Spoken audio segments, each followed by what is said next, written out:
Bem, amigos do Quinto Elemento, estamos de volta nesse lugar chique, como diria minha turma lá, super chique, que na verdade estamos em Paris. Eu vim aqui preparar umas surpresas para vocês, tomara que dê certo, vai demorar um pouquinho, mas vamos chegar lá. Mas também vim conversar com a turma aqui da direita francesa, saber das coisas geopolíticas. Tivemos algumas não, inúmeras aí boas reuniões, falando dos bastidores da política europeia e da política francesa, que está o caos. E eles arrumaram, para mim, essa sala, que é uma sala que fica perto do lado do Élysée, né? Onde fica o Macron, o nosso vizinho aqui do lado. Se Deus quiser, em breve vai sair de lá. Mas eles arrumaram para mim uma sala que é onde acontecem as conversas, os acordos ali perto aqui do Élysée, no oitavo, né? Que a gente chama de oitavo arrondissement, o bairro aqui onde fica essa região, que é super, super chique. Aqui do lado tem umas lojas caras. E, na verdade, é uma sala que você passa pelo restaurante, você passa por uma biblioteca, que é super maneira, aí você entra uma porta meio secreta, e aqui é a salinha que tem mais ou menos 1, 2, 3, 4 mesas, um sofá, um bar, charutos, e aqui atrás bebida, e um pequeno terraço, onde acontecem as reuniões. E você, do Gé Economia, vai participar da sala onde as reuniões, os conchavos franceses acontecem. Mas antes de começarmos a falar disso, vou mandar aquele grande abraço para as pessoas que pedem, dessa vez o abraço na sala dos conchavos. Um abraço para o Gerson aí do Rio de Janeiro, nosso querido amigo Leandro de Curitiba, Guruga do Rio de Janeiro, Fernando de Recife, a Cecília, bem-vinda, Cecília. Um abraço para a Patrícia de Ribeirão Preto, Roberta Turbiani, o Ivan de São Bento do Sul, o nosso querido amigo André de Cabo Frio, Paulo de Maceió, uma abração para Isabel Rodrigues de Campos do Jordão, para o pessoal de Tatiba, no Rio de Janeiro, para o Noar e para o Aron, lá de Blumenau, Guilmar, de Long Island, Jamil, de Burjas. Aqui vai o seu alô, Juliana, não esqueci de você não, tá? Rogério Ferreira, de Vitória da Conquista, Tânia de Porto Alegre. Esse nome eu vou ler com calma, porque é aquelas pegadinhas. Não, não é não. Não, é assim. Tentaram me dar uma pegadinha. Fábio Pedra de São Paulo, Ednise de Piracicaba, Valdir de Blumenau, Teodora de São Paulo, Jefferson de Jacutinga, Minas Gerais e Marli de BH. Mas antes de começar, pela primeira vez na Economia, haverá uma DR. Uma DR entre a gente. E nós vamos fazer essa DR por um motivo. Porque vocês sabem que eu leio todos os nossos comentários, seus comentários, e levo a sério. Inclusive tem um especial que foi muito legal, foi um texto muito grande, se dedicou bastante para escrever, e até faz umas questões nos comentários sobre a minha escolha de ser protestante, do ponto de vista teológico e também prático, filosófico. E eu agradeço muito esse comentário, li. Uma hora dessa vou responder com calma, porque foi muito bem escrito, com pontos que eu não concordo, mas respeito profundamente o que foi feito. E eu queria agradecer especialmente todos esses comentários. Mas, em quase todos os comentários, vocês escrevem uma coisa que é a hora da nossa DR. E a nossa DR ela diz o seguinte: desculpa, mas eu vou discordar de você. Eu vou discordar de mais coisinhas. Eu não concordo com tudo, me desculpe. Não existe isso. Eu não sou líder de seita. Nós caminhamos juntos no Gé Economia. Por favor, discorde de mim. É esse papo de que eu tô certo e vocês estão errados, que a audiência é burra. É papo de gente pedante, meu caro. Quem realmente está buscando a verdade tem a humildade no conhecimento. Até porque, eu imagino, quase todos aqui somos cristãos. E a gente não pode se esquecer que existem 25 mandamentos recíprocos na Bíblia. E eu vou contar alguns 4 para vocês. Edifiquem-se uns aos outros, que é 1 Tessalonicenses 5,11. Ensinem uns aos outros, Colossenses 3,16. Encorajem uns aos outros, Hebreus 3,12, e aconselhem-se uns aos outros. Nós caminhamos e aprendemos juntos. É assim que é a palavra do Senhor, e é isso que a gente tem que fazer. Não sou líder de seita, discorde de mim. Eu acho ótimo, porque a gente vai aprender e ter conhecimentos juntos e descobrir sobre a geoeconomia, a geopolítica juntos, em pontos que eu muitas vezes também não estou vendo. Não achem que a discordância de vocês não é legítima. Então, a partir de hoje, nos comentários, por favor, discordem sem pedir desculpas, tá bom? Feita a nossa DR, vamos falar agora da Guerra dos Mares, porque ela é importante. E ela é importante, porque, veja só, a gente sabe que hoje nós estamos vendo, não é só uma batalha pela hegemonia de qual país, e já falamos muitas vezes isso aqui no GEL, vai ganhar a hegemonia mundial ou vai determinar como as coisas vão funcionar. Existe uma briga anterior a isso, que é uma guerra de quem vai escrever as regras onde o jogo será jogado. Qual o livro de regras? A China quer fazer isso, a Europa e os Estados Unidos. E essa nova governança desses 3 países tem se alterado bastante. Estão reescrevendo as leis. A gente já fez um programa, que depois eu vou falar mais sobre isso também, mas já falamos de como a China resolveu e utilizou a ONU e fez um planejamento para reescrever as leis marítimas para facilitar, obviamente, os seus interesses. E como ela se preparou para isso? De certa maneira, a Europa também faz isso e os Estados Unidos querem uma nova governança. E hoje você tem uma disputa por essa governança. Mas também a disputa se dá porque eles querem resolver problemas geopolíticos, econômicos, industriais, então tudo, e monetários. Tudo isso acontecendo ao mesmo tempo. Então é fato que a gente vive uma alteração significativa da infraestrutura mundial numa grande guerra. Veja, a gente já falou alguns programas, acho que ano passado, a Terceira Guerra vai vir, a Terceira Guerra já começou. Uma guerra, a etapa quente da guerra, ela é a última etapa. Nós já estamos vivendo uma guerra, e uma guerra que passa por uma guerra onde é o dinheiro como arma, o judiciário como arma, alimentos como arma, energia como arma, e é tudo isso que está sendo feito no campo geopolítico. A ponto de a gente ter que dizer, o liberalismo morreu, ele já não é mais factível, ele não existe mais. Entendeu? O que nós estamos vendo é basicamente um zumbi andando por aí, ou pessoas que não acreditam que aquele sistema de fato acabou. E realmente, como a gente tem mostrado, ele acabou. Existe o grito das pessoas de tentar ressuscitar com um desfibrilador esse sistema que hoje simplesmente é insustentável. Não foi só porque o Trump quis acabar com ele. O Trump acabou porque era necessário, porque ele já estava exaurido. Então era, de fato, uma nova infraestrutura. E nesse caminho, os mares, anotem isso, porque realmente é o que dá a dinâmica. Não só os cabos, existem vários fatores, né, cabos de internet que passam por debaixo do mar, nós vamos falar deles também, mas os mares são, hoje, o ativo, o campo mais estratégico do mundo para poder exatamente resolver os problemas de comércio, os problemas militares e os problemas geopolíticos. Por isso é que quando de repente você vê o Trump, como aconteceu essa semana, dizendo que vai impor tarifas à China e aumentar dentro da diplomacia caótica que ele escolheu fazer e que é uma nova diplomacia e que tem funcionado muito bem. Veja, antes de falar da importação e da questão das tarifas, a diplomacia do Trump é sim brilhante. As pessoas reclamam, dizem, o Trump é muito doido, tem um jeito de fazer a diplomacia, mas ele conseguiu algo absolutamente brilhante. Ele desestabilizou, é visível como ele desestabilizou o Xi Jinping. Então ele desestabilizou mentalmente o cara. A China consegue trabalhar com cenários de longo prazo onde não que o cenário seja previsível, mas a forma de pensar das pessoas é previsível. E essa imprevisibilidade do Trump é um dos maiores ativos diplomáticos que os Estados Unidos têm hoje. Você vê ele com o Macron parece perdido, não sabe se um cara é amigo, se ele não é, ele não sabe fazer. É o cara que chega e consegue desestabilizar até a Globo, a Folha de São Paulo, porque ele brinca que vai ser amigo do Lula, aí as pessoas dizem, agora o Trump acordou, e aí vem outra pancada. Então, assim, é o jeito que o Trump tem de fazer uma política de controle.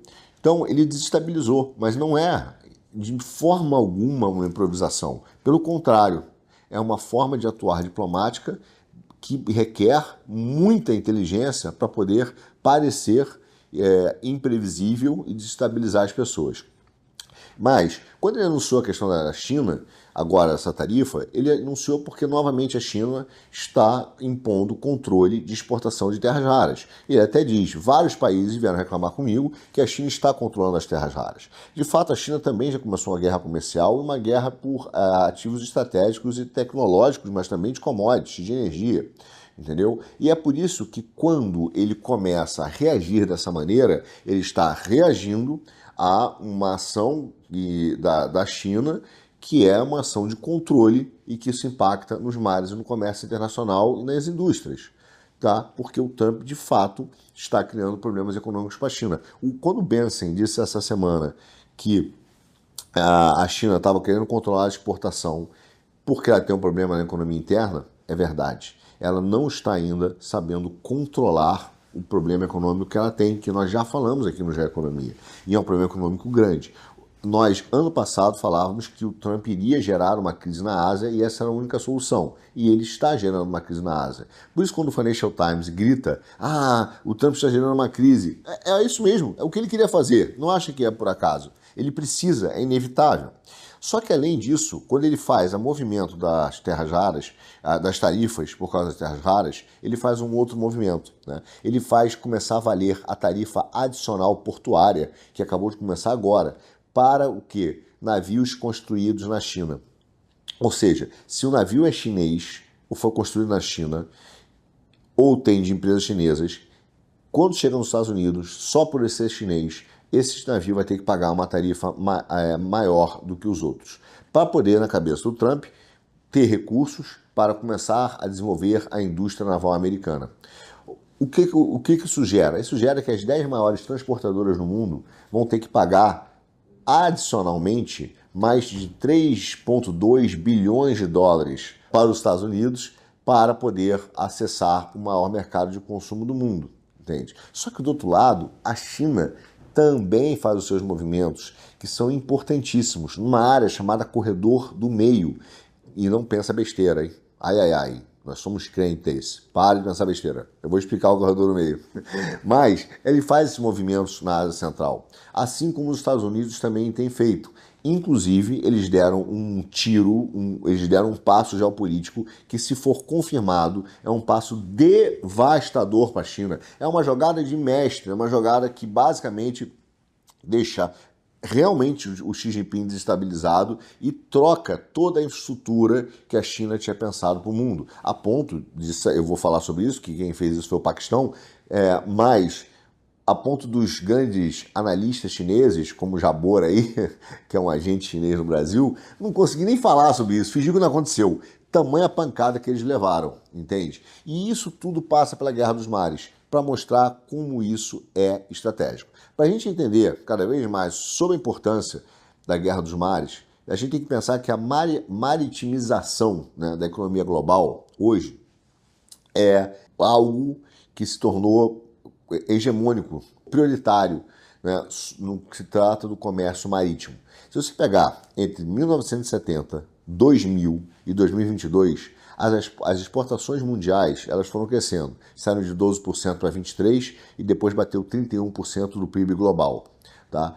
Agora, com a crescente, né, obviamente, importância dos prazos de entregas para serem mais curtos e as restrições para determinados produtos de alto valor agregado, junto com a exportação mundial, o transporte de mercadoria por avião e caminhão aumentou muito.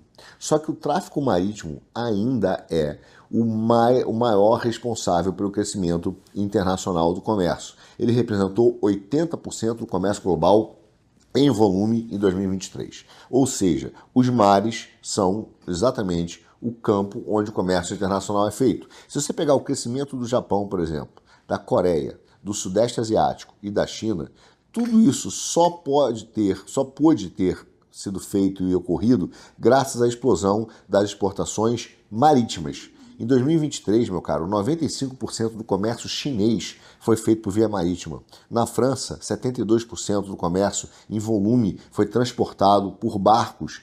A globalização, ela simplesmente afetou as rotas marítimas, de maneira que os estreitos marítimos, que são pontos de passagem, se tornaram estratégicos para as economias globalizadas e também para a segurança nacional. Então, as rotas marítimas hoje, elas estão, em qualquer país sério, no centro das preocupações e no cálculo dos governos. O transporte marítimo é chave para a estrutura de comércio e para a economia global. Se você pegar estreitos e as passagens, esses estreitos que a gente chama também tem uma análise geopolítica específica, que talvez em algum momento aí eu vou fazer no futuro, só falar da geopolítica dos estreitos e das passagens. Mas eles são o quê? Eles são pontos de trânsito obrigatório para que algumas, quase como estradas, para que possa passar esse comércio tem que passar por lá. E por serem estreitos, permitem que sejam facilmente controlados. Então essa porta do estreito, né, ela pode ser aberta ou fechada rapidamente para navegação. E obviamente eles apresentam muitos obstáculos. A maioria desses obstáculos são ligados a políticas indiretas, tá? Ou mesmo a própria fraqueza de estados que estão à beira do mar ou desses estreitos, que possam sofrer pirataria, por exemplo. Isso acontece no Caribe, no Mar da China Meridional e até recentemente agora no Golfo de Aden e no Mar Vermelho. Então esses estreitos estão funcionando como ponto de ataque de piratas. E esses estreitos são, meu caro, as grandes questões geopolíticas em termos de sustentação do comércio internacional de uma economia.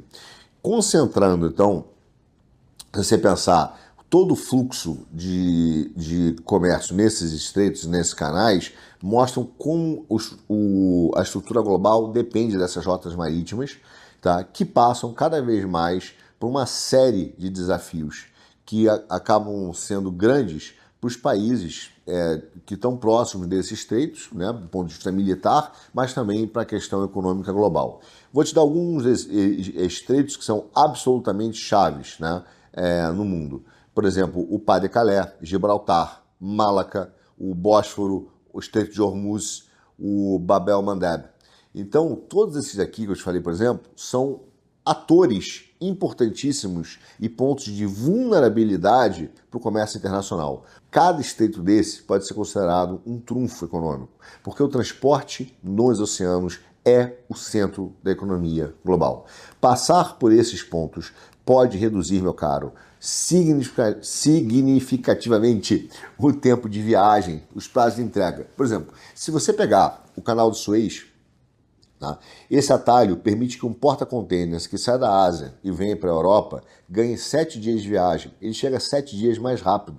Em comparação, se ele tiver que fazer o desvio da África, né, pela África, pelo Cabo da Boa Esperança. Se você pegar os estreitos de Malaca, por exemplo, ele permite evitar um desvio, né, que você tem que fazer pelo estreito da Sonda ou do mar de Célebes. Então, a vulnerabilidade que a gente está falando são importantes para entender que esses pontos de passagem são absolutamente chaves para o transporte de matéria-prima, óleo e hidrocarbonetos, que são chaves para a sociedade hoje. Cerca de 20%, por exemplo, das necessidades de petróleo da Europa e 80% das necessidades da China e do Japão são transportadas pelo oceano. Só que esse tráfego também diz respeito a peças de reposição, eletrônicos, indústria automotiva, aeronáutica, espacial. Então, quando você pega, por exemplo, a China começando a querer, do ponto de vista da commodity, reduzir e controlar a exportação, isso significa um menor fluxo também de navios. E também significa que ela quer começar a controlar ou dificultar a indústria na Europa e nos Estados Unidos, em outros lugares que dependam. Só que, obviamente, além disso, ela também olha o aspecto geopolítico, estratégico, geográfico disso. Por exemplo, o Estreito de Hormuz. Tá? O Estreito de Hormuz ele é conhecido por ser a principal passagem de petróleo do Oriente Médio para os mercados europeus, norte-americanos e asiáticos. Entendeu? Ou seja, quase 20%, mais 20% de todo o comércio mundial de petróleo passa só por ali. Quando você teve a guerra do Iraque, que foi de 1980 a 88, ela surgiu exatamente para combater as tentativas de quebrar e danificar, né, ou controlar as rotas petrolíferas que eram praticadas, né, pelos beligerantes lá, né, que até os ocidentais mandaram para enfrentar as frotas de guerra do Irã, a partir de 86. Quando você chega em 88, para reduzir a dependência econômica da situação política lá no Golfo Pérsico, por exemplo, aquele armador, o Maersk, que é grande, ele pegou todo o seu porto de containers e tirou ali perto do Estreito de Hormuz e jogou para Salalah, que é em Omã, tá? Tirando do jogo até mesmo Dubai, exatamente para poder ter uma maior autonomia e independência em relação à logística de transporte do óleo. Então, os estreitos, por exemplo, de Malaca e Taiwan, hoje são pontos de passagem extremamente movimentados que ligam o Pacífico e o Oceano Índico. E depois, entre o mar da China Meridional e o mar da China Oriental. Então eles tornam-se cruciais para todas essas economias que a gente fala da ASEAN, né, que é uma área da Ásia, mas que também inclui principalmente Japão e China, que são dependentes do petróleo e das exportações por vias marítimas, e isso implica diretamente no seu desenvolvimento econômico. Números: cerca de 85 mil navios por ano transitam pelo Estreito de Malaca só, e transportam só no Estreito de Malaca 30% de todo o comércio mundial, ou seja, estamos falando de 3,5 trilhões de dólares. No Pas-de-Calais, o estreito mais movimentado do mundo, passa mais ou menos entre 400 e 500 navios por dia. São quase 146 mil ou 182 mil, né? Depende aí, são 400 ou 500, mas 182 mil navios por ano. Então, volto a dizer, são pontos obrigatórios que podem desenvolver uma economia ou quebrá-la. Por exemplo, olha o que aconteceu. Se você pegar o que aconteceu no canal de Suez em 21, houve um encalhe de um navio porta-container nessa época. Também houve ataques de navios, né, por rebeldes Houthi lá no estreito de Bab el-Mandeb. Desde o final de 2023, eles têm feito esses ataques. Às vezes tem secas também, que comprometeram, por exemplo, o canal do Panamá. Tudo isso enfraqueceu, estrangulou, são gargalos da economia mundial. Então, por isso que os Estados Unidos insistem, por exemplo, no canal do Panamá e também no Ártico. E a gente vai falar dele já já. Mas por quê? Porque eles insistem, a regra que os Estados Unidos quer colocar é de um princípio de liberdade de navegação, tanto para fins comerciais e militar. Ou seja, eles querem garantir que os fluxos de matéria-prima, tá, para ele e para os seus aliados, que passam por essas rotas de transporte, será protegida e não será impactada por questões militares. Então, quando você tem a ameaça, por exemplo, que é a pirataria no Golfo de Aden, que está rolando nos últimos mais de 6 anos, e depois esses ataques aí do Houthi, que representaram aí também pirataria na rota da marítima do Mediterrâneo Pacífico, esses movimentos justificaram, sim, intervenções navais militares do Ocidente, da Índia e da China para proteger suas rotas marítimas, baseadas nesse princípio. Ou seja, você tem questões hoje que estão evoluindo das leis marítimas de acordo com as questões geopolíticas contemporâneas, entende? Ou seja, por mais de 20 anos, por exemplo, a Índia, tá, ela percebeu e tomou conhecimento que as questões marítimas são estratégicas e ela resolveu fazer uma abordagem. Ela hoje entende que ela tem uma rota de extrema importância, que é a rota oceânica do 8º paralelo, que ligam, por exemplo, o Mar Vermelho do Sudeste Asiático, tá? E que sai pontuada aí e é lotada, tá? Essa rota é lotada de pontos de apoio militar americano. Você tem de Djibouti, você tem em Diego Garcia e em Singapura.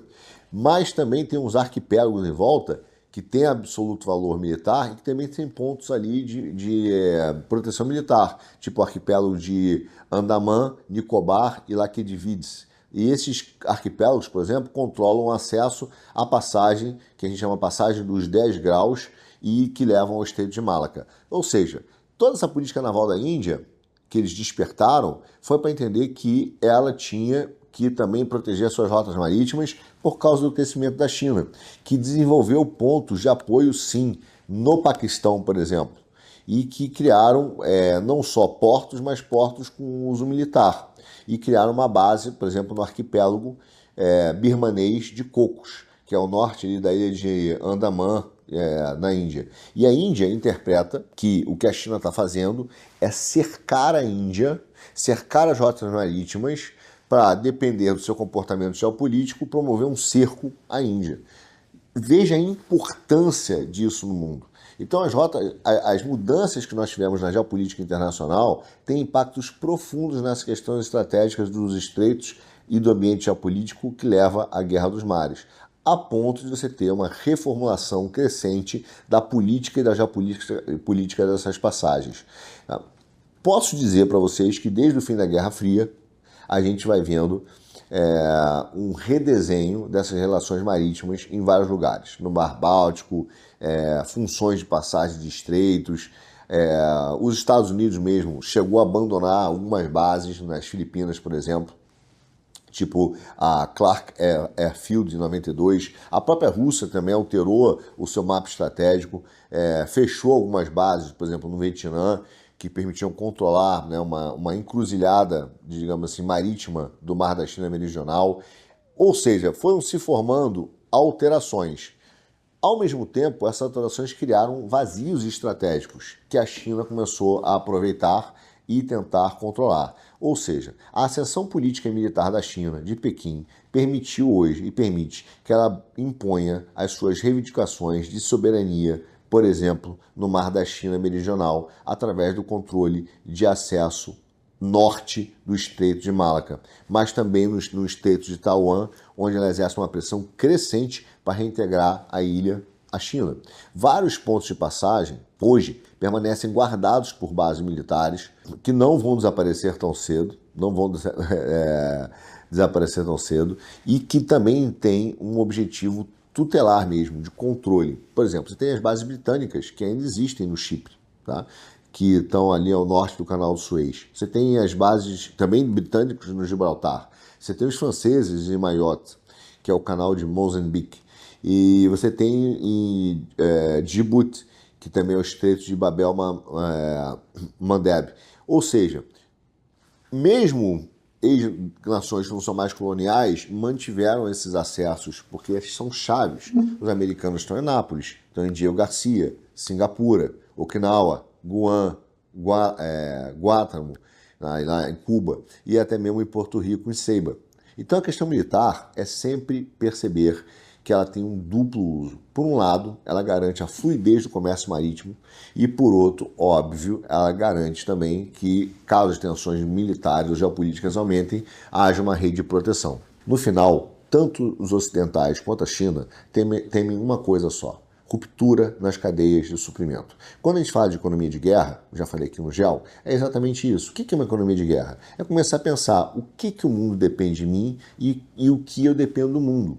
Porque se o mundo parar de fornecer para mim, o que acontece comigo? A China tem pensado nisso, agora o Trump com Make America Great Again está pensando nisso, e a Europa começou a pensar nisso, mas China e Rússia já pensam nisso há algum tempo. Ou seja, o medo deles é isso, é a ruptura numa cadeia de suprimentos.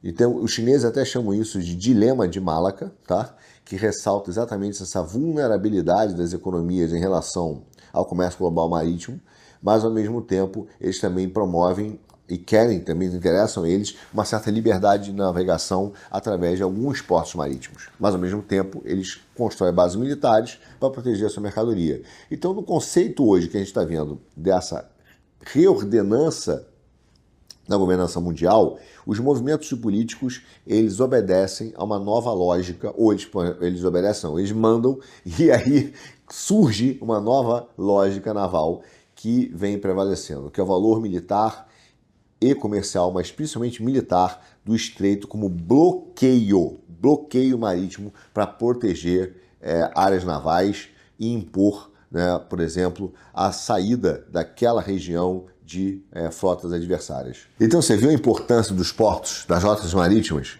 Por isso, meu caro, que para o Trump, para o Ocidente, alterar o sistema econômico, alterar o sistema monetário, voltar a criar empregos, mudar de um sistema de rentismo para um sistema produtivista, obrigatoriamente, tudo isso passa pelo controle estratégico das rotas marítimas e dos portos, para exploração também de metais raros e para controlar a circulação de mercadorias, podendo inclusive bloquear certas passagens, como uma espécie de sanção. Bom, toda essa introdução foi para explicar o tiro de canhão que o Paquistão deu na China na semana passada. O que aconteceu? Os conselheiros militares do Paquistão, lá do líder militar, que é o Asim Munir, abordaram, segundo disse o Financial Times, são eles que abordaram. Eu tenho minhas dúvidas, mas tudo bem. Abordaram autoridades americanas e fizeram uma oferta para construir um novo porto no Mar Arábico que daria aos Estados Unidos, ao nosso Laranjão, uma posição em uma das regiões mais sensíveis no mundo. É um plano extremamente audacioso e eles queriam então que investidores americanos desenvolvessem, pegassem uma cidade pesqueira, tá, que se chama Pajni, e construísse ali, desenvolvesse um grande terminal de transporte de minerais essenciais do Paquistão. Leia-se, não só minerais essenciais, terras raras. Por isso que a China gritou do outro lado. Bom, para você entender, Pajni fica a apenas 160 quilômetros do Irã e a 110 quilômetros de uma cidade paquistanesa chamada Givadar, que possui um porto apoiado pela China. O que o Paquistão está dizendo? Eu boto a China aqui e numa área de 100 quilômetros, 2 horas de carro mais ou menos, eu vou meter um porto americano. Veja, isso ainda não está ainda implantado, mas autoridades paquistanesas já estão dizendo que querem fazer isso e pode seguir em frente. É um plano que está sendo discutido. Se eles fizeram isso, o que o Paquistão está fazendo? Ele está explorando maneiras de capitalizar e ampliar a agitação geopolítica no mundo ou no sul da Ásia a seu favor. Ele fala assim, porra, olha só, vocês estão aí com esse novo mundo, né? Uma nova governança aqui, outra governança ali, você precisa de terras raras, você tem terras raras, vocês estão brigando, acabou o liberalismo, já entendi. O que o Paquistão pode fazer? Virar torcedor, que é o que o Brasil faz, ou entender a sua posição estratégica e tomar uma posição. É isso que ele está fazendo, meu caro. Que inveja do Paquistão. Que inveja o cara entender o momento geopolítico e começar a tomar decisões geopolíticas para desenvolver o seu próprio país, em vez de ficar fazendo bravata, que é o que o nosso bêbado de plantão faz. Enfim, o que esses caras estão prevendo, quer dizer, o porto que ele está propondo em Pajni, seria, meu cara, uma nova ferrovia, seria conectado com uma nova ferrovia que vai transportar os minerais lá do interior do Paquistão, tá? Principalmente cobre e antimônio, que é um ingrediente vital para baterias, para mísseis e para também algumas armas de fogo. E esse cara iria construir esse porto conectado diretamente a essa estrada, essa área logística. Só o porto, você está falando de um investimento de 1,2 bilhão de dólares. Tá? E eles foram aos Estados Unidos, falaram, vamos fazer isso em conjunto com investidores americanos. Então, assim, é uma forma, sim, de proteger a posição do país, do Paquistão, em um cenário em que você tem cada vez mais problemas geopolíticos, principalmente numa área em que ele está ali fazendo um ponto médio de relações bastante complexas entre China e Estados Unidos, mas também entre Irã e Arábia Saudita, entendeu? Então você tem uma área, inclusive, onde o Paquistão assinou um acordo de defesa ano passado. Com quem ele assinou? Então essa proximidade de Pajni, por exemplo, com o Irã e com a Ásia Central, que eu já disse aqui no Geoeconomia, é uma das áreas mais importantes do mundo, e nós falaremos dela, já falamos, mas falaremos muito mais. Ele aumenta essa opção dos Estados Unidos para a área de comércio e segurança. Então, se eles seguirem com Pajni, eles vão contrabalancear o porto de Givadar, da China, expandir a influência no Mar Arábico e na Ásia Central dos Estados Unidos. É um projeto bastante inteligente e que coloca e que responde a uma ação geopolítica que rolou com a iniciativa do Cinturão da Rota da Seda, que sempre tem uso duplo e preocupa os Estados Unidos, tanto do ponto de vista militar quanto comercial, entendeu? Então, isso ainda está sendo discutido, não é, segundo os jornais, totalmente oficial, mas o fato é que é um tirambaço na China. Por quê? Porque a China é tradicionalmente um parceiro muito próximo do Paquistão. Eles forneceram grande parte do seu arsenal militar, bilhões de dólares em empréstimos e investimentos, e o Paquistão chegou a utilizar aeronaves e sistemas de armas fornecidos pela China para abater 6 naves, aeronaves indianas nessa guerra que teve no início do ano entre China e Paquistão. Só que o Paquistão entendeu que ele precisa estar junto dos Estados Unidos, senão ele ficará refém, sequestrado da China. Então ele criou um projeto que também permite uma influência dos Estados Unidos, botando os dois para competir de maneira que gere uma situação melhor para o Paquistão. Então, você de fato está vendo uma diversificação do Paquistão da sua dependência com a China, que ele hoje acha perigoso. Tudo isso que o Paquistão fez foi colocar de fato, né, um belíssimo chifre daqueles grandes, né, arrumados na China, para garantir, para pelo menos usar o setor de minerais que ele tem para contribuir com os planos geopolíticos dos dois, e ele se dá bem. Hoje, o setor de minerais dele é muito baixo. Ele é mais ou menos hoje, se você pegar o setor de minerais no Paquistão, ele deve dar no máximo 3% do PIB do Paquistão. Ele não é um país que tem esses recursos bem desenvolvidos, entendeu? E tem uma série de problemas de infraestrutura. Mas o fato é que o potencial mineral dele realmente é absolutamente inexplorado.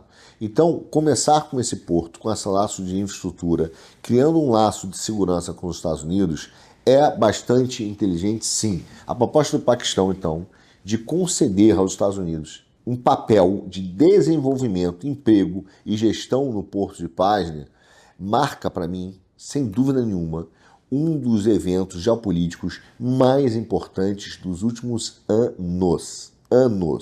E eu volto a dizer, essa localização ela é estratégica. Veja, ela está apenas, como eu te falei, alguns quilômetros desse porto da China, a 160 quilômetros do Irã, aproximadamente 200 quilômetros do porto de Chabahar, na Índia, e é uma posição geoestratégica que permite uma interseção de grandes rivalidades regionais, que pegam China, Índia, Irã, Estados Unidos e outros atores, tipo a Arábia Saudita e até mesmo investidores no Golfo. Então essa localização traria implicações seríssimas para o Afeganistão, para a Ásia Central e para a segurança marítima do Mar Arábico e do Oceano Índico. Veja, tudo isso ocorreu exatamente agora, no dia 25 de setembro, depois de uma reunião que rolou entre o ministro Shehbaz Sharif, que é o chefe do exército do general Asim Munir, e o presidente dos Estados Unidos, Donald Trump. E esses caras, depois de uma conversa extremamente estratégica, sinalizaram uma potencial nova fase entre a relação Estados Unidos e Paquistão. Veja como o Trump não está brincando em política internacional. Ele sabe o que está fazendo. Sempre digo isso. A proposta que eles discutiram faz parte, sim, do lado do Paquistão, obviamente, de ampliar suas parcerias estrangeiras e reduzir a dependência de Pequim, melhorando, inclusive, atraindo investimentos dos Estados Unidos, mas também dos sauditas, que iriam querer financiar toda essa estrutura. Então, óbvio que o plano ainda tem que ser explorado, mas é um terremoto geopolítico gigantesco, porque é a conexão do porto a várias áreas de reservas minerais no Paquistão. E, obviamente, o interesse dos Estados Unidos é óbvio, não é só econômico, não é só estratégico, mas é também econômico. Entendeu? Então ele serviria como essa porta de entrada para a exportação de todos os minerais que são essenciais, cobre, antimônio, como disse, o neodímio e outros insumos que funcionam para mísseis, tecnologia, enfim, outras coisas. Então é uma parceria que eu volto a dizer absolutamente relevante e que vai acabar desenvolvendo e refinando a indústria de minérios no Paquistão. Agora, esse movimento para o CPEC lá da China foi considerado um golpe estratégico, como eu disse. O desenvolvimento de Pazne representa um dos maiores revés estratégicos geopolíticos que a China pode tomar, por causa de todos esses motivos da proximidade, da presença, da localização, de tudo que significou. Porque nos últimos anos a China, como eu disse, investiu mais de 60 bilhões de dólares lá, mobilizou pessoal, tecnologia, capital para garantir um corredor comercial e energético confiável para o Mar Arábico. Muitos, meus caros, trabalhadores chineses acabaram até sendo mortos no Baluquistão em ataques terroristas quando estavam trabalhando nesses projetos. Então a decisão do Paquistão de convidar os Estados Unidos para esse envolvimento estratégico é um dos maiores chifres da história que Pequim já tomou. Eu digo isso com tranquilidade. Tá? Isso demonstra também, do outro lado, como o Paquistão quer priorizar a sua posição estratégica em detrimento apenas de uma única aliança de curto prazo. Mas a realidade é essa mesma, a realidade é dura, meu caro. Os Estados Unidos e a China estão sim sendo rivais estratégicos na região. Então, é inerentemente antinatural que as duas potências concorrentes, teoricamente, coexistam no mesmo espaço estratégico. E aí, o que o Paquistão faz? Ele abre as duas linhas para que cada um garanta uma melhor condição do que a outra. Então, ao se alinhar com os Estados Unidos, o Paquistão não apenas prejudica os interesses chineses nessa área do Baluquistão e no Mar Arábico, mas sinaliza uma abordagem transacional de alianças. Ele está dizendo agora, eu prefiro estar em dólares americanos do que continuar com a relação com a China, porque não é razoável que elas coexistam nesse espaço estratégico. Então a China hoje, ela percebe que ela está perdendo uma área de influência absolutamente importante depois de investir bilhões de dólares lá. Agora, as implicações desse acordo vão muito além da relação com a China e do próprio Paquistão. Por exemplo, a Índia. Para a Índia, esse projeto complica demais a conectividade estratégica que eles estão fazendo do porto que eles têm de Chabahar com o Irã. Então esses caras hoje também olham com preocupação para esse acordo. A presença dos Estados Unidos em PASNE, no final das contas, fortalece sim o Paquistão em relação aos outros países, proporciona maior confiança na economia, maior influência estratégica e geopolítica. Foi uma jogada bastante inteligente, digo para vocês. E essa posição deles vai permitir, sim, institucionalizar o envolvimento da defesa americana dentro do Paquistão, o que vai aumentar a confiança geopolítica no Paquistão e fornecer até mesmo a sua imagem contrária, né, aos interesses da Índia. E a presença americana nesse local tão estratégico no Mar Arábico, tá, onde a China, por exemplo, já teve... A Índia tem interesses marítimos e energéticos enormes, ela trouxe implicações, como eu digo para você, para toda a geopolítica, e por isso que eu digo que ela é absolutamente importante. Por exemplo, para o Irã, isso é desastroso, é alarmante, porque fornece para os Estados Unidos uma plataforma marítima para monitorar e pressionar toda a infraestrutura costeira e as rotas de navegação do Teherã, onde hoje o petróleo iraniano escoa através de navios sombra. Entende? E também funcionaria, óbvio, como um ponto operacional dos Estados Unidos num caso de um conflito regional envolvendo o Irã. Então, para o Afeganistão, tudo isso é o início de uma nova relação e de uma alteração de uma aliança estratégica a partir de uma questão logística e de minerais. Entendeu? Então, eles enquadram essa iniciativa, óbvio, é diversificação estratégica. Não é. É uma aposta geopolítica calculada, pensada, de uma formação de uma nova aliança estratégica que vai trocar a rota da seda por uma aliança com Washington.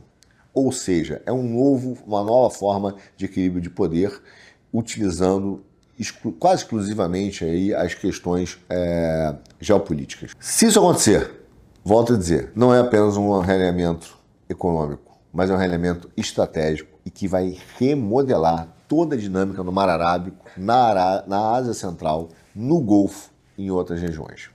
Agora, meu caro, nós precisamos entender também o papel da tal Ásia Central e também do Ártico.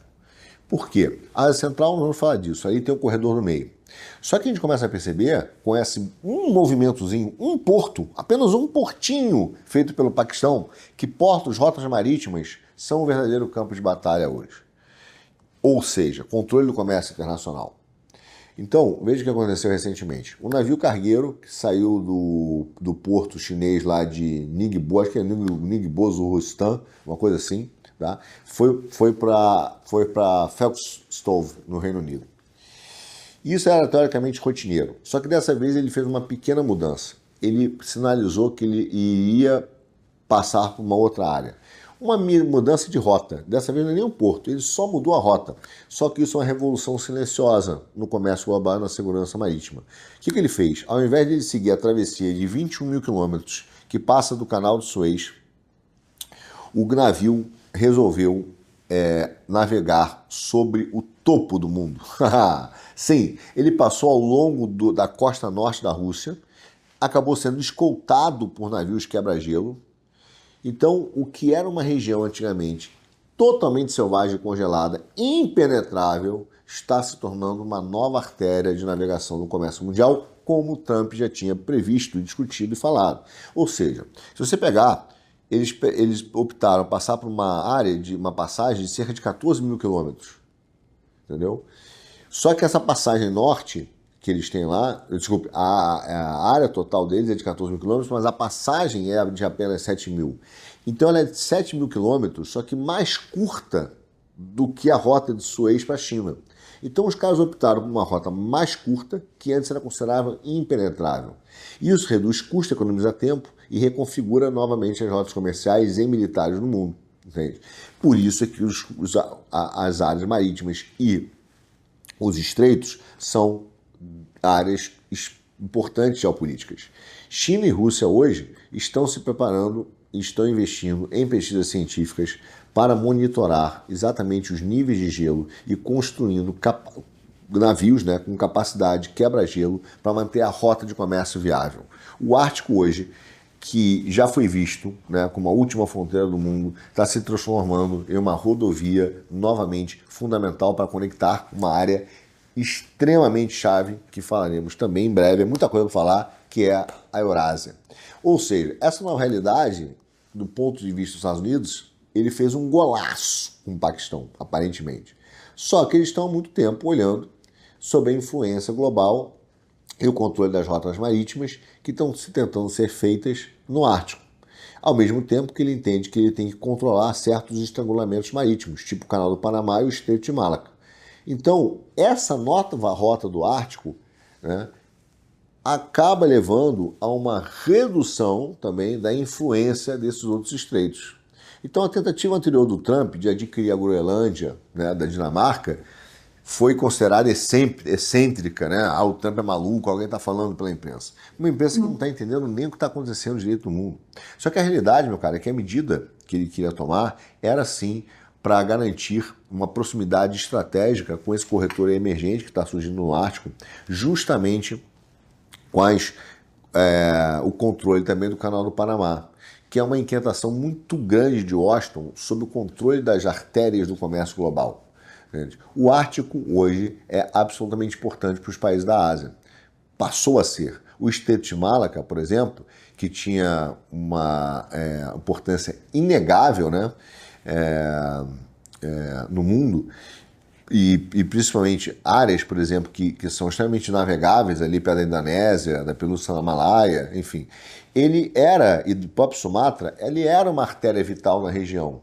E transportava, meu caro, quase que 1/3 de todo o transporte marítimo mundial só naquela região e 80% do combustível que a China importava. Só que essa passagem estreita, né, do estreito colocou a China numa situação geopolítica difícil de enorme fragilidade. Tanto que eles chamam Malaca como um dilema de Malaca, devido a esse risco. Ele fala, ele é importante para mim, ele catapultou minha economia, mas me leva a um risco de bloqueio naval dos Estados Unidos em caso de conflito com Taiwan. Então a China respondeu a esse movimento geopolítico diversificando a sua rota de importação de energia por meio de oleodutos e que passam em Mianmar e na Ásia Central. Ao mesmo tempo, Singapura, Porto de Klang na Malásia e o Laem Chambang na Tailândia também prosperaram exatamente por estarem próximos desse estreito. Então, uma nova rota do Ártico apresenta uma alternativa que é completamente disruptiva para essas economias. Ela não apaga, veja bem, a importância de Malaca, do Estreito de Malaca, continua lá, mas ela reduz a força do monopólio que esses caras têm e E com o tempo isso pode corroer sim a influência estratégica da ASEAN no comércio e na geopolítica, porque eles vão perder um ponto fundamental, um ponto de estrangulamento fundamental do comércio mundial. Então a situação se complica porque não é só comércio, estamos falando de energia. Então o Ártico ali não é apenas um corredor de trânsito, né? Não é só uma estrada, mas ele também é um vasto reservatório de petróleo, gás e minerais.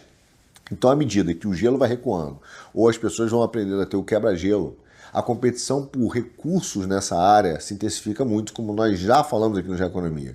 Todos esses desenvolvimentos, meu caro, afetarão os preços globais de energia, a luz da sua casa e a dinâmica do fornecimento, remodelando todo o cenário econômico que a ASEAN deve operar. Por isso que eu digo que nós vivemos uma economia de guerra.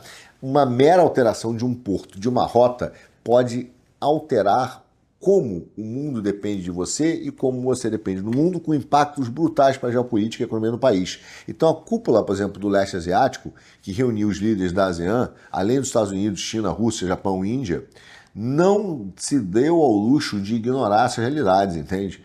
Ou seja, para esses caras, a competição derrotas acaba gerando problemas geopolíticos bastante pesados. Então eles devem, por exemplo, a ASEAN agora deve pressionar para que 3 coisas aconteçam na sua prioridade. Primeiro, esses caras devem querer salvar a sua competitividade. Para isso, eles vão gastar uma fortuna modernizando portos, digitalizando as alfândegas e aumentando a resiliência contra choques econômicos. E vai tentar reduzir os dias e custos de transporte pela Saara do Norte, dos portos do Sudeste Asiático, para poder continuar sendo um ponto de confiabilidade e eficiência. Segundo lugar, a ASEAN também vai querer garantir uma voz na governança do Ártico. Ele vai querer garantir o quê? Que ele vai ajudar a escrever a lei.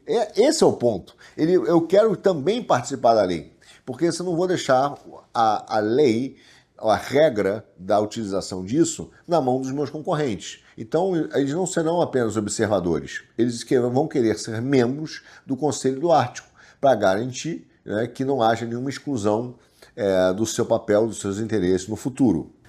Em terceiro lugar, meu caro, a ASEAN vai querer vincular todo o debate do Ártico a que pauta? Veja bem, olha como é o mundo, meu caro. Você está lá na Ásia. Você tem uma área onde todo mundo paga o pedágiozinho porque precisa de você e é um pedágiozinho alto. E precisa mesmo de você. Você é estratégico, senão você interrompe o comércio mundial. E de repente surge uma nova rota no quebra-gelo, que vai piorar, diluir o seu monopólio. Você pede para fazer parte do conselho. Eu quero discutir as regras. O que eu vou usar para garantir que esse Ártico não seja tão importante assim? O derretimento do gelo.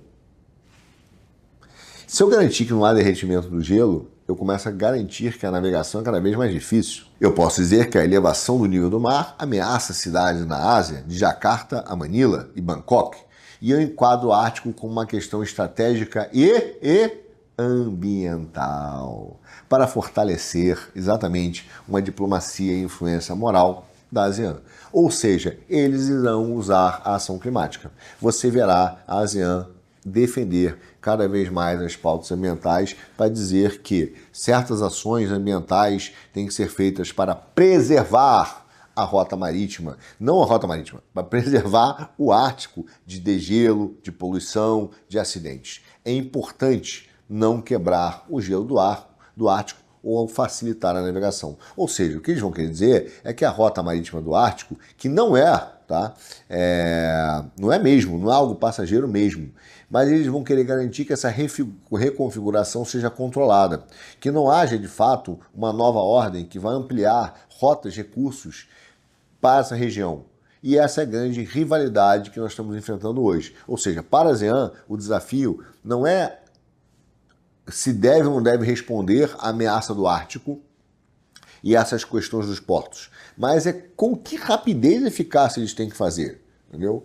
Presumir que Malaca será central para sempre é ignorar todas as lições que nós vimos na história. Nós já passamos isso. O canal de Suez, por exemplo, transformou brutalmente, completamente, o comércio global no século XIX. O canal do Panamá fez novamente a mesma coisa no século XX. No século XXI, o Ártico emerge como o próximo pivô da alteração do comércio mundial. Agora eu pergunto para você, veja o que o Brasil está fazendo.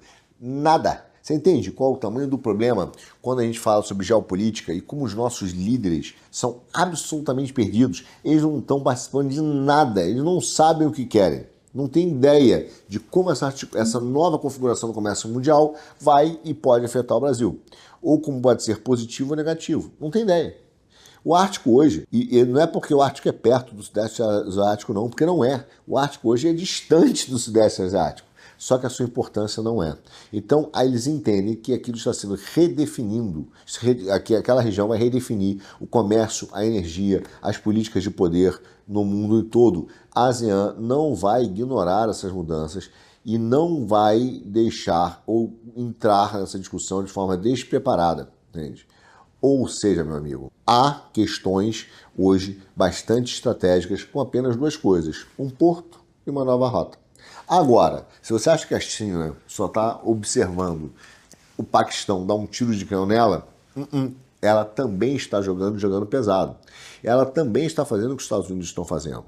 Você pega, por exemplo, o que aconteceu na área de minério de ferro essa semana. A China Mineral Resources Group, que é uma empresa estatal chinesa, ela foi criada em julho de 22, só tem 2 anos. O que eles fizeram? Eles centralizaram toda a importação de minério de ferro da China através dessa empresa. De maneira que ela pediu que as principais siderúrgicas e comerciantes da China suspendessem suas compras de cargas de minério de ferro de que eles fizeram diretamente com a BHP.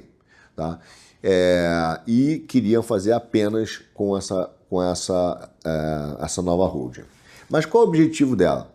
É que ela quer que todas as siderúrgicas nacionais parem de comprar da BHP, paralise os contratos para poder simplesmente garantir que esse minério de ferro, que é um minério de ferro de alta qualidade, tá? Que tem 65% de teor de ferro e tem uma eficiência enorme de fundição, esse cara o volume seja controlado por uma única empresa. Mas qual é o objetivo? O objetivo é que hoje a China consome 70% de todo o minério de ferro que é produzido no mundo.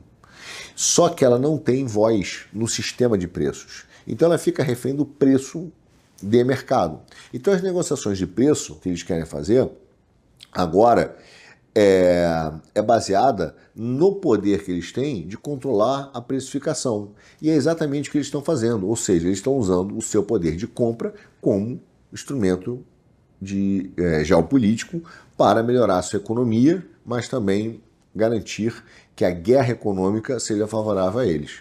Volto a dizer, é um novo modelo de economia de guerra. Como dependemos do mundo, como o mundo depende de nós. E está sendo usado para impor certas vontades. Então, você vê que o que a China fez agora não foi seguir o sistema de preço, o livre mercado, mas foi começar a dizer, vou controlar, vou consolidar essa demanda e vou começar a discutir preço, influenciar preço, porque eu sou o maior comprador disparado disso tudo.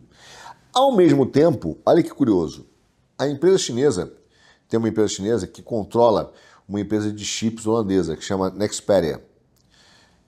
E a Nexperia é estratégica na produção de chips na Holanda. Os Estados Unidos falaram para os holandeses que eles tinham Países Baixos, que eles tinham a obrigação, então, de comprar, né, de tirar do controle chinês, porque aquela empresa era estratégica.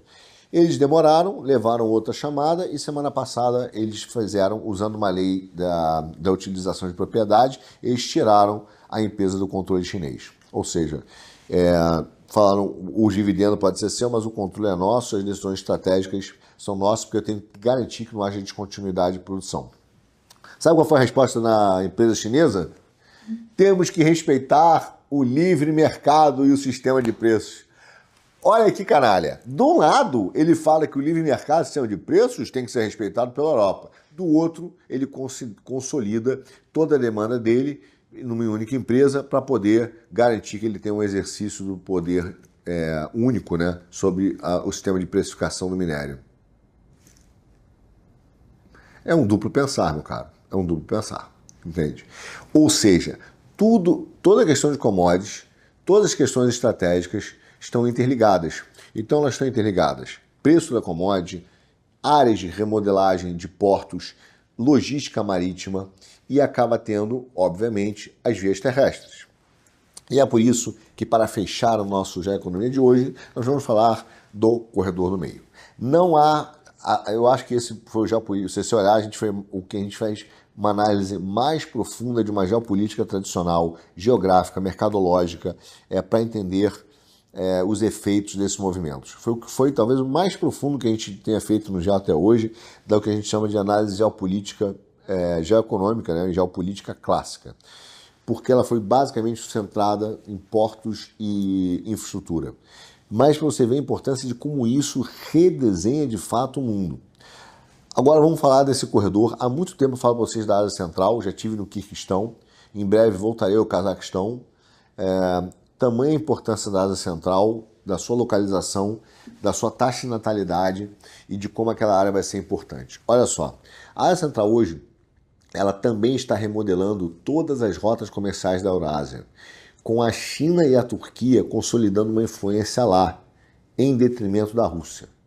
A Europa, hoje, enfrenta também um teste estratégico gigante nessa região, porque eles precisam da Ásia Central. Então eles querem saber como é que eles vão se adaptar rapidamente para competir na Ásia Central com a influência da China e da Turquia. Porque, ou se eles não fizerem isso, eles vão correr o risco de ficarem fora de todas as mudanças que estão tendo de conectividade e de infraestrutura no nosso século. Desde que começou a invasão, né, o conflito militar da Ucrânia com a Rússia, a Ásia Central emergiu como um polo crucial na rede comercial eurasiana que está sendo remodelada. Por quê? Se você pegar os países que vão do Cazaquistão ao Azerbaijão, todos eles estão diversificando as suas rotas de trânsito para reduzir a dependência do espaço geográfico russo, dando uma nova importância ao que a gente chama de Rota Internacional de Transporte Transcaspiano, que é o TITR, mais conhecido como Corredor do Meio. Em vez de falar Rota Internacional de Transporte Transcaspiano, nós falamos Corredor do Meio. Esse é o Corredor do Meio. Famoso corredor do meio. É um corredor que liga a China à Europa, só que passando pela Ásia Central, né, e o Cáucaso do Sul, ignorando todas as rotas tradicionais que passavam pelo norte através da Rússia. No final agora de 2024, as remessas de componentes eletrônicos automotivos avançados saíram cada vez mais lá do centro do interior da China, usando a rota, não mais a rota tradicional que passava pelo norte da Rússia. Todas as mercadorias que viajavam para o sul, começaram a viajar para o sul através do Cazaquistão e do Turcomenistão, cruzam o Mar Cáspio através do Azerbaijão e continuam por terra através da Geórgia até a Europa. Então, embora mais lentas, essas rotas refletem um cálculo estratégico importantíssimo. As empresas estão evitando corredores comprometidos por guerras ou riscos políticos. Economia de guerra vai reformular toda a cadeia logística, toda a cadeia de estoque. Essas mudanças não são mais atos isolados. Elas estão mostrando essa reorganização de uma economia de guerra, que é uma organização reestrutural dos fluxos comerciais da Eurásia, com implicações de longo prazo para todas as cadeias de suprimento global. Tá? E, obviamente, quem é que ganha influência nisso? China e Turquia. A China emergiu como uma das maiores beneficiárias do crescimento da Ásia Central, investiu bilhões em infraestrutura, firmou acordos bilaterais com governos da Ásia Central e garantiu que as suas exportações vão fluir para o Ocidente, apesar de toda a turbulência geopolítica. E aí vem a malandra da Turquia, que está sempre jogando bem, né? Esses caras dos últimos anos, geopoliticamente, não tem o que discutir. Eles alavancaram sua posição geográfica, viraram uma âncora ocidental no corredor do meio, fortaleceu o seu papel como corredor, centro de trânsito e consolidou a sua influência política e econômica lá no Cáucaso do Sul. Ou seja, o corredor do meio, se você entender o que ele é em si, na verdade ele é uma rede extremamente complexa de ferrovias, linhas de navegação e rotas de transporte rodoviário. O Cazaquistão, que eu vou em breve, se Deus quiser, expandiu as suas redes ferroviárias exatamente para conectar os polos industriais chineses até os portos do Cáspio. São mudanças definitivas. O Azerbaijão, hoje, tem instalações extremamente modernas lá em Baku, tem ligações ferroviárias extremamente modernas que ligam essas regiões até o Cáucaso do Sul. E ele emergiu como uma das portas de entrada absolutamente essencial para o comércio. O Turcomenistão, ele é riquíssimo, meu caro, em recursos energéticos e está se posicionando também como um país de trânsito e um fornecedor primário de energia para impulsionar todo o crescimento da região. Todos esses investimentos estão criando uma nova rota multimodal, resiliente e cada vez mais atraente para o comércio global.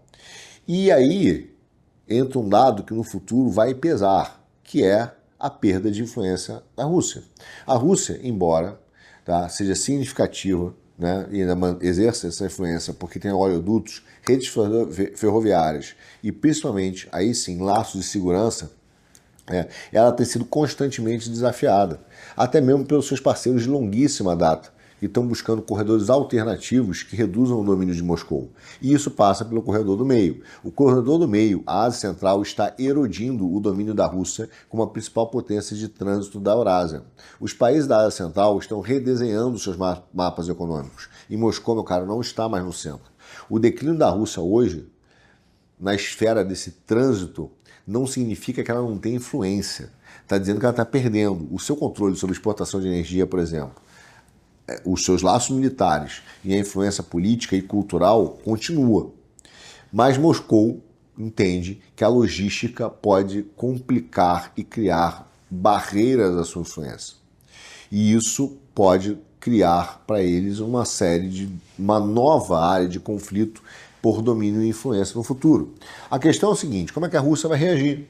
Se ela vai se adaptar a esse ambiente ou vai ignorar tudo isso, né? Vai ignorar os estados da Ásia Central, vai tentar fazer novas parcerias diretas com China, Turquia e até mesmo com a Europa pós-guerra. E eu digo por que Europa? Porque a Europa está numa encruzilhada. Não acho que a Europa não depende da Rússia, apesar de ela temer a Rússia. A ascensão do corredor do meio representa riscos enormes, mas também oportunidades. Por exemplo, a União Europeia reconheceu o potencial do corredor do meio e quis investir bilhões de dólares por meio de uma iniciativa chamada Global Gateway para apoiar projetos de infraestrutura, energia e dados, né, na Ásia Central. Só que a União Europeia é lenta porque a burocracia é impressionantemente lenta. E os países da Ásia Central são pragmáticos. Ele está demorando muito com a União Europeia, ele fecha com a China, com a Turquia e até com outros estados do Golfo.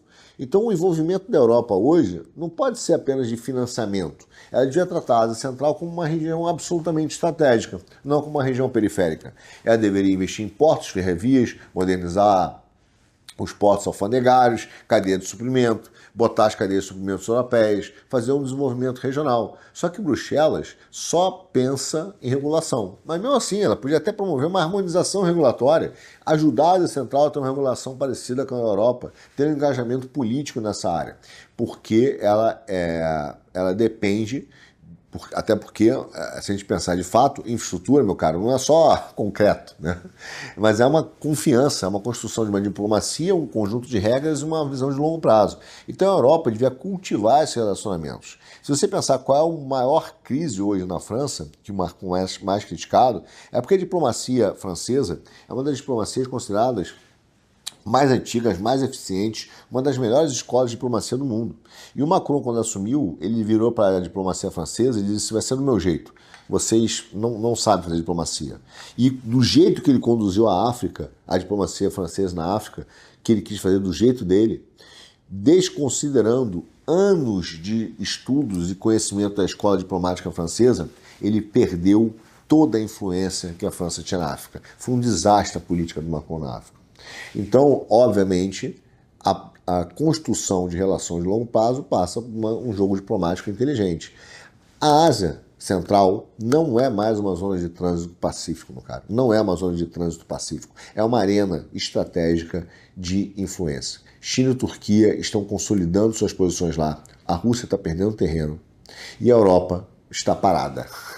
Ou seja, a depender de como isso acontecer, nós teremos o realinhamento é certo, mas podemos ter, por exemplo, perdas de influência ou mesmo uma nova estrutura comercial que vai, junto com essa questão do porto do Afeganistão, do Paquistão que eu falei, basicamente realinhar e refazer as zonas comerciais, e isso é uma mudança das mais importantes do nosso século. Disparado. Agora, os países deviam estar pensando com a cabeça de economia de guerra, que é proteger suas cadeias de suprimento, diversificar o acesso à energia, projetar estabilidade, por exemplo, em regiões que são bastante instáveis politicamente. E a Europa não. A Europa tem que fazer uma escolha. Ou ela vai se adaptar a essa realidade, né, do comércio eurasiano e vai se arriscar a fazer investimentos estratégicos, ou ela vai ceder influência a autores regionais que são muito mais ágeis. O corredor no meio, eu volto a dizer, não é uma rota logística. É um grande teste geopolítico da capacidade de países e da Europa também de navegar numa nova arquitetura que está em evolução de conexão dos sistemas mundiais. E, obviamente, a Rússia não ficou parada e ela entende a sua perda de influência e ela entrou no jogo. Recentemente, o Putin foi ao Azerbaijão, até porque ele reconhece que foi ele que derrubou aquele avião. Foi uma situação extremamente ruim politicamente para ele, a imagem dele ficou péssima na Ásia Central por causa disso, e ele entende que ele precisava ter uma reunião e restabelecer laços com Dushanbe, lá no Azerbaijão. Então, a relevância desse corredor do meio, como rota multimodal, já foi dito aqui, mas a gente tem que lembrar que ela é muito mais importante para o Azerbaijão porque ela atravessa o Azerbaijão. E é através dessa travessia que ele liga a Ásia Central à Europa, entendeu? Passando pela Geórgia e pela Turquia. Ou seja, tudo isso faz com que o Putin entenda que ele precisa recuperar essa relação. Olha só, o tráfico de containers nos primeiros 9 meses de 2024 cresceu em torno de 70% em relação ao anterior. Grande parte disso foi impulsionado por uma coordenação entre 3 países, o Cazaquistão, o Azerbaijão e a Geórgia, passando pelo Mar Cáspio. O pessoal de transporte do Azerbaijão relatou que o total de cargas transportado pelo corredor do meio aumentou 90% desde 2022. É impressionante isso. É absolutamente impressionante. E é óbvio que a Rússia está olhando para isso e vendo que Turquia e China estão tomando áreas que eram historicamente de influência russa. Tá? Agora, não é evidente o que vai acontecer. Dificilmente o Azerbaijão vai botar a Rússia na mesa do planejamento desse corredor no meio. Então, também acho que o Turcomenistão não colocaria ou cederia à Rússia um espaço para planejar a infraestrutura transcaspiana ou do corredor do meio. Né? Baku, né, que continua também ali a não querer vetos externos. Então eles estão tratando aquilo como um ativo estratégico local. Então, a depender dessa reaproximação da Rússia com o Azerbaijão, talvez eles até resolvam questões periféricas, entendeu? Entre eles. Coordenação de voo, seguro marítimo, essas coisas. Mas um projeto em conjunto no corredor no meio que daria de novo influência russa na região é pouco provável. Paralelamente a isso, eles têm, existe o projeto do corredor internacional de transporte norte-sul, né, que atravessa o Irã e que pode servir ainda mais como uma rota complementar, né, para o corredor do meio e que não eu acho que é mais complementar que concorrente. Então, esses temas todos vão mostrando como isso tem crescido. E aí eu volto a dizer, América na Ásia Central, Azerbaijão é algo que hoje a sua influência tem sido reafirmada de maneira brutal, com uma parceria que eles estão construindo e tem feito relações diplomáticas com a Turquia, com o Golfo, com a União Europeia e com os Estados Unidos. Né? E por que eu estou insistindo tanto nessa reaproximação da Rússia? Porque eles estão tentando fazer um cálculo, a Rússia, diplomático. Mas, vamos falar a verdade, se esses 3 países começarem a crescer muito e começarem a se distanciar da Rússia, nós veremos no futuro operações de estabilização e de guerra lá. Não tenha dúvida. Porque, do ponto de vista de segurança, o Azerbaijão, óbvio que ele continua preocupado com a geografia. Ele tem uma proximidade com a Rússia enorme, e isso exige um pragmatismo para eles.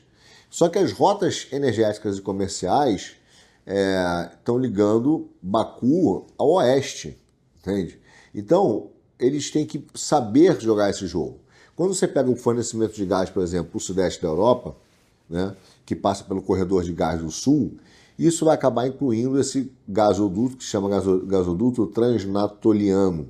E o outro gasoduto, que é o gasoduto transadriático. Tá? E isso vai reforçando uma independência de política externa do Azerbaijão. E à medida que ele for exportando mais e mantendo uma cooperação técnica com vários países, ele também tem que tentar fazer isso com entidades russas, né? E ele vai fazer isso para sincronizar a sua rede elétrica, né? Então ele entende, ele começa a se posicionar hoje o Azerbaijão de uma maneira que ele fala o seguinte: coexistência entre nós não vai implicar em submissão. Mas eu não acredito que o Kremlin aceitará isso em um longo prazo. Entendeu? É óbvio que ele está tentando agora se aproximar, fazer um reengajamento, né?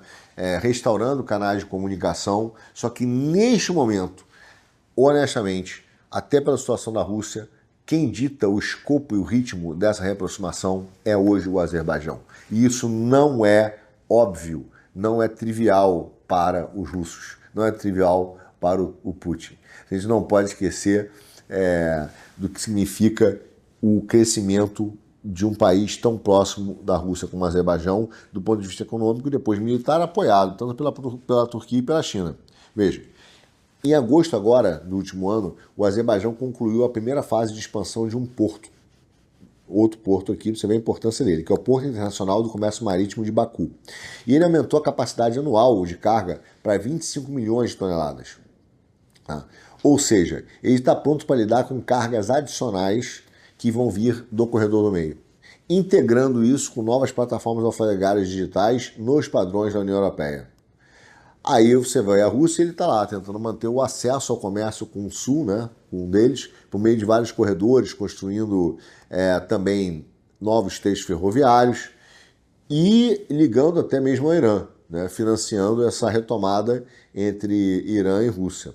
Então, esses projetos vão mostrando como os portos e as infraestruturas vão se conectando para formar uma nova geopolítica no mundo. Ou seja, portos, infraestrutura, estão redesenhando todo o modelo, o sistema de infraestrutura econômica no mundo. Veja só, a Rússia, no futuro, não vai aceitar perder a influência na Ásia Central. Não acredito que ela vai aceitar. Essa região é antiga, né? Uma área considerada antiga do Império Soviético, de influência soviética, eles falam russos. Ou seja, eles não aceitarão.